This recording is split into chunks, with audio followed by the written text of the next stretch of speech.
끌려갔습니다. 네. 그 끌려간 길을 직접 가보니까 대로변이에요. 4차로 대로변. 그 CCTV도 보니까 주변에 사람들이 있습니다. 그리고 아이가 끌려가는 장면이 있는데 아무도 그 장면을 보고 그거를 스탑시키거나 신고하는 사람이 없었습니다. 이게 지금 우리 사회의 시민들의 아동을 보는 인식의 문제가 아닌가 이런 생각이 듭니다. 네. 되게 안타까웠던 것들은 그중에서 한 명이라도 아이에게 무슨 일이 있어요? 이렇게 물어봤다든지 그렇죠. 예. 또는 외국 같은 경우는 그런 경우를 목격을 하면 자기가 직접 개입하기 어려우면 신고를 합니다. 그 자리에 곧바로 경찰이 오도록. 그런데 그 과정에 아무도 그런 것들이 없다는 걸 보면서 상당히 마음이 아팠는데요. 네. 저희 사회는 요즘에 청소년들에게도 그렇습니다. 비행을 하는 장면을 보면 무서워서 개입을 못한다 이런 어른들의 시각도 있기도 하고 또 그 주변 분들에게 인터뷰를 했을 때도 아빠가 아이를 끌고 가는 줄 알았다. 아빠가 혼내는 줄 알았다. 이렇게 얘기하는 거예요. 설사 그렇다 하더라도 네. 좀 말려야 되는 부분이지 그렇죠. 않나 싶어요. 극히 이제 개인적인 가족의 문제는 그 집안의 문제라고 치부하는 인식들 이런 것들이 있는 것 같습니다. 그래서 아동 성폭력의 문제는 안전한 환경을 만드는 데 있어서 법과 제도도 중요하지만 우리 시민들의 인식, 네. 이 아이, 내 아이를 철저히 보호하는 것뿐만 아니라 옆에 있는 아이들도 내 아이처럼 생각하는 그런 철저한 안보의식, 보안의식 이런 것들이 필요하다는 생각이 좀 듭니다. 네, 진짜 내 아이만 소중한 게 아니잖아요. 남의 아이도 소중하고 내 아이의 친구인데 그래서 정말 우리의 아이로 잘 길러야겠다는 생각이 듭니다. 장관님께서 이제 앞으로 그 아동 성폭력 범죄와 관련된 어떤 그 교육이나 홍보를 하실 때 진짜 이렇게 아이들을 우리의 아이로 키울 수 있는 부분을 좀 강조해 주시면 좋을 것 같다는 생각이 드는데요, 장관님. 네, 지금 앞에서들 말씀하셨듯이 사실 아이를 안전하게 보호하는 것은 무엇보다도 부모의 관심입니다.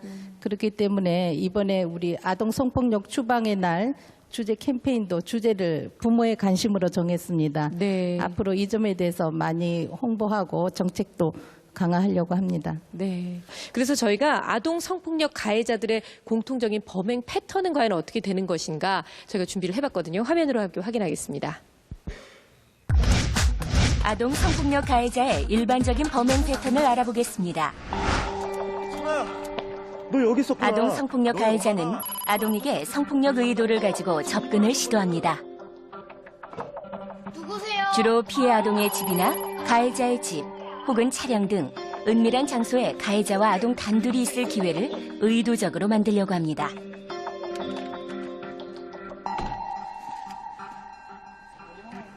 이들은 아동과 친밀감을 형성하기 위해 애완동물이나 선물, 먹을 것 등으로 유인을 하는데 동네 아동들을 대상으로 상습적인 성폭력을 하는 자는 평소 여러 아이들에게 과자나 선물을 주며 신뢰를 얻고 환심을 사는 행동을 한다고 합니다. 성폭력 후 가해자는 아동에게 비밀을 유지할 것을 강요합니다. 배도 고플 텐데. 비밀 유지는 가해자가 성폭력에 대한 책임을 회피하고 성폭력을 지속하는 수단이 됩니다. 아동 성폭력의 경우 1회에 그치지 않고 지속적인 피해에 노출될 수 있습니다.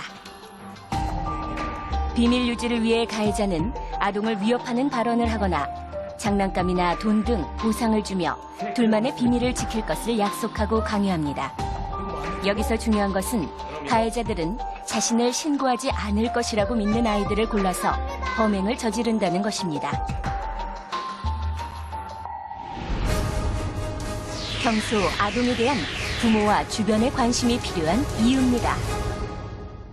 네, 요약하자면 그렇습니다. 우리 아이들이 쉽게 넘어갈 수 있는 뭐 맛있는 음식이라든지 아니면 귀여운 애완동물로 아이들을 유인한 다음에 아이들의 다 어쨌든 범행을 저지르고 나서는 너 어디 가서 얘기하면 안 된다라고 비밀 유지를 강조하는 그런 패턴인 거잖아요. 부모님들이 여전히 아이들한테 낯선 사람을 조심해라 그 정도의 교육만 하고 있지 않나요? 그렇죠. 근데 네. 이런 일조차가 입에 담기도 싫거든요, 솔직히. 네. 그러니까 모르는 사람 쫓아가면 안 돼. 이런 식으로 그냥 애매하게 그냥 넘어가니까 아이들한테 정확하게 전달이 안 되는 거죠. 네. 무조건 사실은 부모님들은 이 성폭력이 위험하고 무척 경험을 해서는 안 되는 거다라는 공포들을 부모님 세대 자체가 가지고 있습니다. 네. 그 생애 이런 성폭력 사건을 경험하면 큰일이 나는 것처럼 부모님들이 생각하죠. 저는 부모님들 스스로도 성폭력 경험이라는 거는 누구나 할 수 있다라는 생각을 할 필요가 있다고 생각합니다. 왜냐하면 특별한 아이만 특별히 재수 없어서 또는 잘못해서 경험했다 이렇게 생각했을 때 이거는 그 아이가 치유하는 것들이 더 어렵다는 거죠.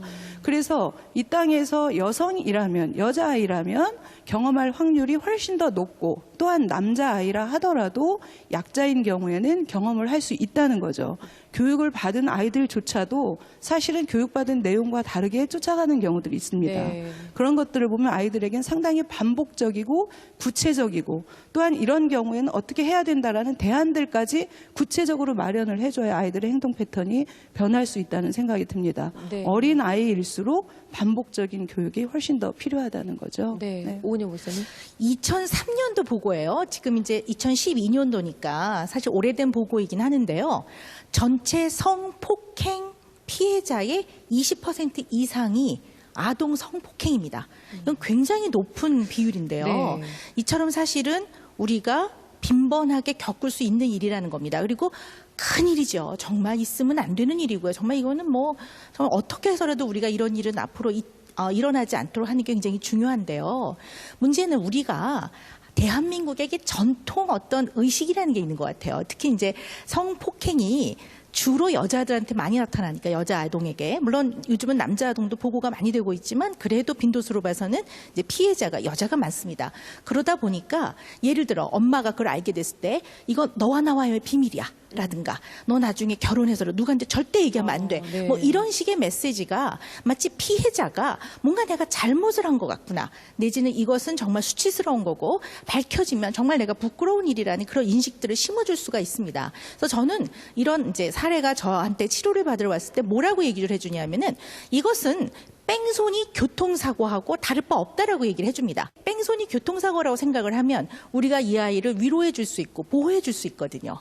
그런데 그렇게 생각하지 않고 이것이 마치 피해자 자신의 어떤 좀 잘못이 있는 것 네. 같은 그런 메시지가 전달되면 그 성폭행 그 사건보다도 그 이후에 가족으로부터 마음을 보호받지 못한 그 상처가 어쩌면 더 평생 동안 더 후유증으로 남지 않을까 걱정이 됩니다. 네. 자, 그렇다면 이제 부모가 진짜 시작해야 될 아동 성폭력 예방 교육에서 가장 중요한 기준이랄까요? 표 교수님 어떻게 보십니까?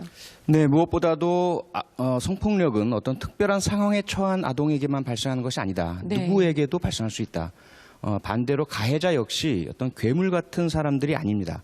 가장 많은 가해자 유형은 너무나 평범한 우리 주변에서 볼 수 있는 가까운 친인척이나 이웃 사람들이 가장 많거든요. 네. 그렇기 때문에 누구를 조심하느냐의 문제가 아니고요. 어떤 상황에서도 안전할 수 있는 안전한 생활 습관을 만들어주는 것이 가장 중요합니다. 네. 안전한 생활 습관 생각해보면 굉장히 좀 그 범위가 커서요. 더 애매하기도 하거든요. 좀 기준을 알려주시죠. 네, 아까 제가 말씀드린 것처럼 일단 부모님이나 이런 아이를 돌보시는 분은 아이가 지금 스케줄이 어떻게 되는지 네. 어디에 있는지를 꼭 알고 계셔야 됩니다. 그리고 사소한 것이라도 다른 사람한테 뭔가 받을 때는 부모님한테 꼭 물어보고 그거를 받으라고 교육을 시켜야 됩니다. 그리고요. 부모님이 집에서 아빠가 아이한테 뽀뽀를 하는데 아이가 싫다고 해도 막 뽀뽀를 하잖아요. 네, 억지로 막 하잖아요. 그죠? 근데 네. 그거는 아이가 자기 조절감을 상실하게 하는 겁니다. 어른들의 말은 무조건 공손하게 따라야 된다는 그런 예의범절을 우선적으로 가르치기 때문에 선생님이나 아니면 자기보다 더 위에 사람이 뭔가를 시키면 해야 된다고 생각하거든요. 그렇기 때문에 아이가 집에서라도 아빠가 뽀뽀를 하더라도 싫어요 하는 것은 굉장히 아이한테 중요한 내가 생각해서 싫으면 노라고 할 수 있구나 하는 네. 것들을 전달해 줍니다. 그다음에 또 한 가지는요. 설날이나 명절 때 남자아이하고 여자아이하고 같이 재우지 마세요. 네. 요즘에는 너무 동영상 노출이 많아서요. 아이들이 호기심이 많거든요. 그래서 어떤 뭐 성폭력 가해자가 아니라도 아이들을 자꾸 만지려고 하는 마음이 생기는데 그럴 기회를 주면 그런 일이 벌어집니다. 그러면 친척들 간에도 문제가 생깁니다. 그러니까 그런 일을 만들지 마시고요. 네. 따로 재우시는 게 중요하고요. 그다음에 책임 있는 어른으로서 우리 전체를 다 같이 안전한 사회로 만든다는 거를 우리 생각하고 다 같이 지켜나가는 게 중요할 것 같습니다. 네. 지금 몇 가지 예를 들어주시는 얘기만 들어도 막 가슴이 벌렁벌렁 거리고요. 진짜 내 아이를 이런 여러 가지 상황에서 잘 지켜낼 수 있을까 걱정도 됩니다. 자, 그렇다면 이번에는